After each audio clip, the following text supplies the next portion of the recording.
Helen, we've got a pretty cool couple here together. With Yes, we do.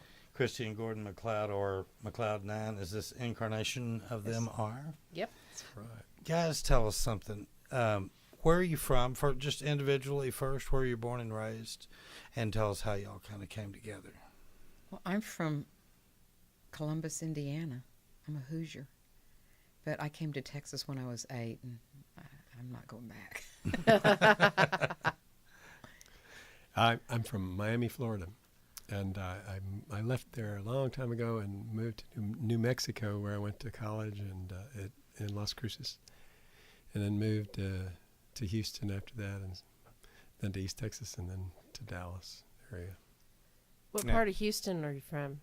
Well, I'm not from Houston, but I lived all Or did you all live over there? Houston. I was working in Baytown, so. Oh, but okay. I lived in the Montrose area. Okay. I know where that Back, is. back in the day. I used Kristy, to when you came to play Texas, music where'd you there. come to? Actually, when I first moved here, I moved to Mesquite.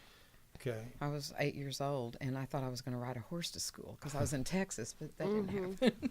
Did Never you go got to a school horse. there? I went to school there. Were and you a then, skeeter? No, then we moved to Irving. Okay. So, Irving Tigers. There we go. Yeah. There we go. So, and you went to high school. I went to high school in Miami, North Miami High. Yeah. Yeah. Wow. Very cool. So how did you guys meet? Oh my goodness. Well, we were both living in Tyler, and we were both part of a Buddhist meditation group, and so That's that's how how we we met. met. And then Wow. we both ended up single about the same time, and we were buddies, so we started hanging around together and playing music. Kristy came over to my house one time, and I gave her my Stratocaster, and we were playing all along the Watchtower. It's the first thing we ever played. Oh, how fun. We still play it too with our Yeah. other band. We still play it, yeah. So we just clicked with each other and started having so much fun. We And it was a dog year. never stopped. Well, there. So So it that was wasn't the- that bad. That was the good thing that happened. Yeah. And then we had been dating about 3 months, and I got cancer. Oh, Lord. And I thought, man, that could be a deal breaker with this really great guy, but he stuck it out. It was, I never even thought about it. Yeah, when you meet that somebody, it doesn't matter. You just ride those. Well, that waves. tells me a lot about you. Yes. You're a good guy. He's a good guy. Yeah. Now, how did McLeod 9 come into the picture? Well, I love the name, by the way. It's a Thank great you. title. we started Beyond the Pale and when we were both living in Tyler in 1994, and we had a fellow named Pat Thurman that played mandolin and whistle and bagpipes, and we were a straight out Celtic band. And then when we moved to Dallas, before we moved to Dallas, Pat left the band, and Betsy Cummings and John Delaney joined us. They live up here in the Dallas-Fort Worth-Denton area. And we kind of morphed more into an Americana Celtic roots music band. And so we've been playing Beyond the Pale with them since 2001. So we've got a lot of longevity with that band. Yeah. But then Gordon and I, he's always written music. I kind of started writing music several years ago. So we just started kind of doing some things on our own. We were doing house concerts, and we played Wildflower Festival a couple of years ago, and we had to have a name, so. Kristy came up with McLeod 9. Yeah, it We- is cool. We wanted to have a slightly different thing. I was back 10 years ago or so. I played a lot with a kind of a swing band called the Texas Gypsies, and I loved that kind of music and started writing a lot of that music. And we wanted to have a kind of another thing to do that. It was a way different than what we were doing with Beyond the Pale, and people liked it a lot. So Who would you say is your biggest writing influence? oh my gosh, that would be really hard to answer.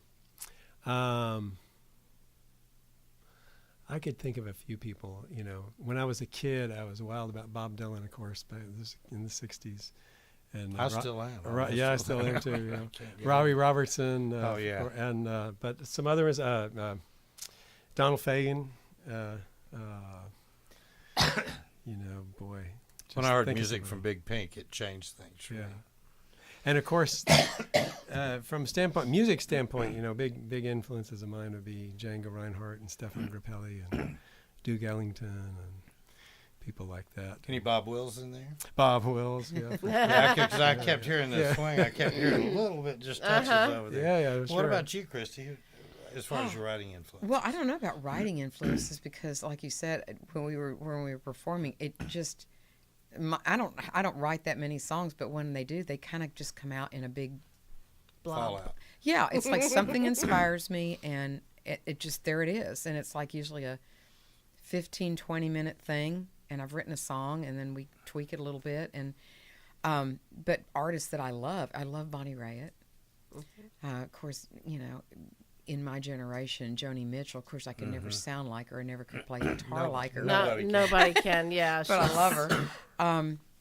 Yeah, I mean, just good, solid songs that have a little bit of a bluesy little feel to them.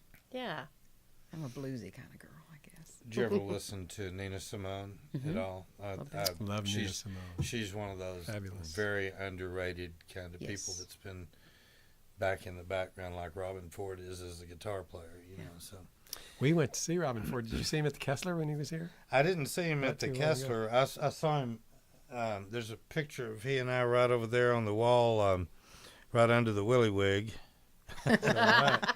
And that was actually from the Caravan of Dreams in Fort Worth years ago. I used to love that place. Yeah, me Did you ever too. go? Yes. Yes. Yeah.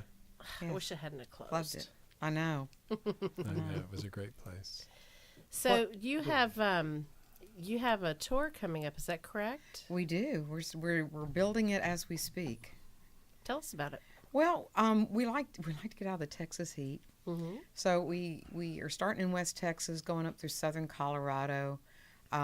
We end up the middle of August in Idaho, up in Coeur d'Alene, Idaho. Oh, good. It'll be nice So weather. we're just trying to book some things in between those cities, Montana, Wyoming. Mm-hmm. One year we went all the way to Oregon. We're not opposed to going to Washington, so we're still just kind of building that. But Right. I don't want to come back in August. I want to stay through September because it's too hot here. But we have to come home. Yeah. Do you like the road? Yes, now that we have an RV, yes. Yeah. 'Cause In the some minivan, people- not so much. Some people love it and some people don't. So how do you feel about driving that RV? Oh, I love driving it. What we have is a small thing. It was made by a company called Road Trek, and it's just on a big Chevy van chassis. So Great. we parked it. We were in Boulder, Colorado. We pulled into the municipal parking lot. We wanted to play some music in the mall there, and we just parked in a regular parking space, and Yeah. it's fabulous. But it's got No setup. everything in it: a But double it's, bed, you've got a bed and the whole king 9 size yards. bed, Wow. The whole shower, back's a bed. bathroom, sink, Fridge, everything. fridge, Microwave. It's microwave, great. stove. Wow. It's Very perfect. cool. Perfect for two people. Yeah. Not so much. For The only thing three. we take, the It only thing doesn't we have work. outside is 2 lawn chairs with little tables attached to them, and we fold them up. We go. It's great. It's great. Where do you see yourself 3 to 5 years from now? As far as, do you see yourself touring more internationally, nationally, touring all the time, or kind of? Well, What are you thinking? I mean, we don't want to tour all the time because we have a pretty busy life here, and we have a lot of engagements with Beyond the Pale as well. We would like to get out more. We'd like to do more smaller tours, maybe not being gone for 6 weeks, but maybe going out for 2.5, 3 weeks at a time, and doing house concerts, small concert venues. We'll play anywhere. We just want to play. You had mentioned earlier about playing in Ireland, and what's just the coolest venue that comes to your mind of places you've been that, and you think you're making a image when you think, God, I was so lucky to have played there. What would that be? I'm trying to think. Where was it? Where have we had the best sessions? Oh, in Ireland? Oh my gosh. We always go to a little town called Milltown Malbay, and there's another little town on the coast right close to it. This is in County Clare on the west coast of Ireland, called Spanish Point. And there's a festival there called the Willie Clancy Week, and every traditional Irish musician that can be there is there. And it's nonstop music and dancing. It's just the most fabulous thing. So we go there a lot, and all the venues they're not great venues. It's just the people that are great. I mean, the venues are wherever you happen to be, whatever bar you're in The or people hotel make you're it. in. That's what kind of, to me, when we have our studio concerts in here, Yeah. our audience, it's the audience and the artist that make it. It's a Absolutely. combination of the two. When they can merge in a place, that's a great place to play, There's a no place. matter what it is. It's not open anymore, but there's a place out on one of the country roads outside of Milltown that it used to be. They're called the Crosses of Anna, and everybody played there. And Tim O'Brien even wrote a song and recorded a song about playing at the Crosses of Anna, Ireland's answer to the Copacabana. And it's just, and it goes all night, all morning. People leave at 8 o'clock in the morning, go eat breakfast, then crash out. Wow. It's fun. You know, the cool thing is we're going to get to interview you guys twice here over a period of a few months, but the next time it's going to be with other people that we're going to chat with too, that are going to be involved. So I'm going to ask y'all a couple of just off the wall questions. Okay. This if you could sit down and have dinner with any musician, dead or alive, in their time, who would that be? Ooh, that's a good question. Wow. I couldn't answer it. That's It's a a hard stumper. one, isn't it? I would say it's hard to pick. I know who I would say. Okay. Probably Elton John, but I'd have to have Bernie there too. Yeah. I have admired his music. I cover one of his songs, and I just think throughout his their long prolific history together as songwriter and composer, I just think his stuff is incredibly good. Madman Across the Water is still one of the great albums. Yes, and I do a cover of Where To Now, St. Peter, that it still just makes me want to cry. Yeah. I think they're great. So that's who I would pick. I'd probably go back to somebody further back. Duke Ellington, maybe. Ooh, Yeah. I love Duke Ellington's stuff. That time period when music was so sophisticated, and he was a very sophisticated composer, but in a really informal kind of setting of music that was played in informal settings as opposed to. So who are y'all listening to right now? Just when you're driving around, are y'all listening to any friends, or well, what do you put on the stereo? I listen to a lot of contemporary music because I think, especially with our generation of people, you can get stuck, and you don't ever get it off the oldies channel.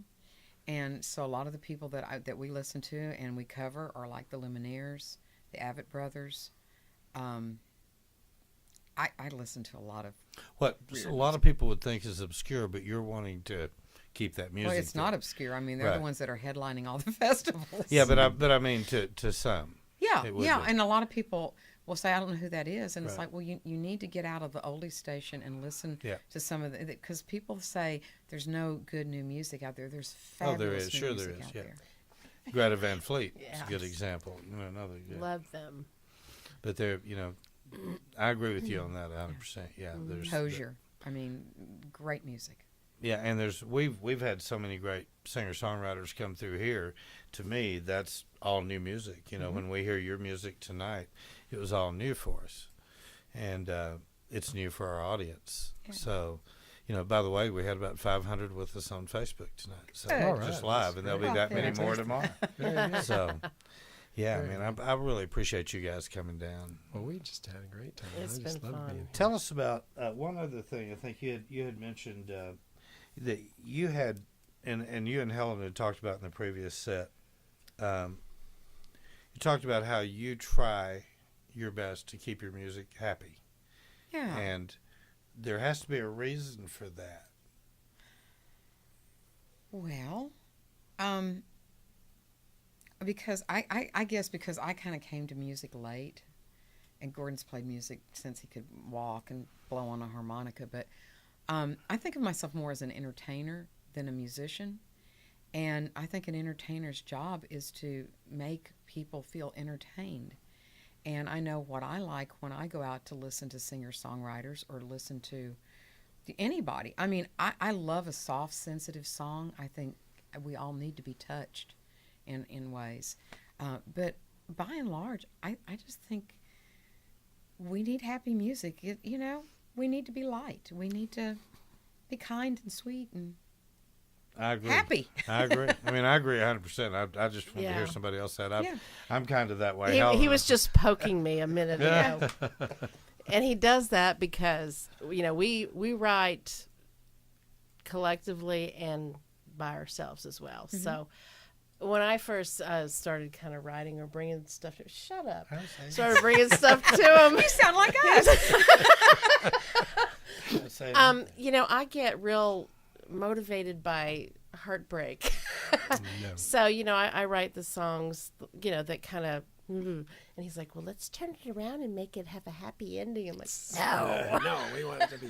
And she brought me a song one time, and it was like, well, if I could do it all over again, I would do it different, and I would go a different direction. And I said, no, let's change it to if you could do it all over again, you wouldn't change a thing. Yeah. Let's go that direction, and that's why we ended Mr. up going. Happy over here. But there's room for both. There Yes, is. yes. There is. But, I mean, but I think not Yeah. with me. No, he has to be happy all the time. Well, I think I can write that we've all direction. gone and heard people and it's like, oh, that song was really sweet and tender. Oh, and then you kind of walk out of there going, ooh, I'm kind of depressed. Yeah. Well, I don't mind dark Oh, we like songs dark. or We can do unhappiness or whatever, but I tend to like things that have a lot of energy, Yeah. and maybe because that's It shows the way I in am. your so, songs. but so but I've written some pretty dark songs like that song, The Hidden Banjo. Oh yeah, that's dark. was on my solo CD. But when I was a kid, I was supposed to be saving my money for college, and I was always buying instruments. And I bought this banjo one time, and we lived in this little tiny house, like 6 people in this little 1,000 square foot house, maybe.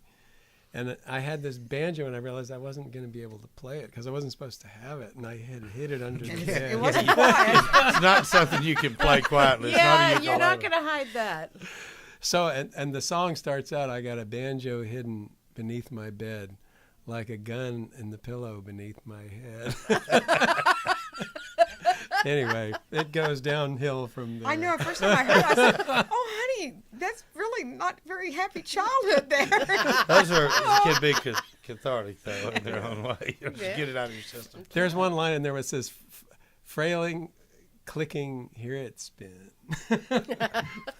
Anyway, We won't be doing that one. I I think you should. really do look forward to you guys coming back with Beyond the Pale, and also, getting you scheduled in to do a studio concert That with would be us. great. I was just mentioning to Helen a while ago when you were doing your last song. I said, "Boy, I'd love to see y'all come in, especially with your instrumentation, and come in with Karen Mall and Will James. If we could make that could be really Yeah. I cool." haven't seen because- Karen in a long time. That'd be fun. Oh, she was here. Yeah, Two I days saw her ago. on Yeah. the thing. Yeah. Karen, Yeah, she we was love here. What, Miss Saturday Karen. And night, Will was was it? here too, but he was Saturday, yeah. he was just feeling real bad, so he ended up in the king size bed upstairs during Yeah, the show. he went most of the night-night. time, So, but anyway, God, thank you guys for coming down. Thank and you Thanks for so having much. us, and thanks for And just giving It's a me delight to place. meet you finally in person. I know. Really I great know. opportunity. Sharing your heart and soul and your music and your thoughts with us. It's really cool, and look forward to the next one of these. very good. We'd love to come back. Thank you. You are in the music room. Keep tuning in.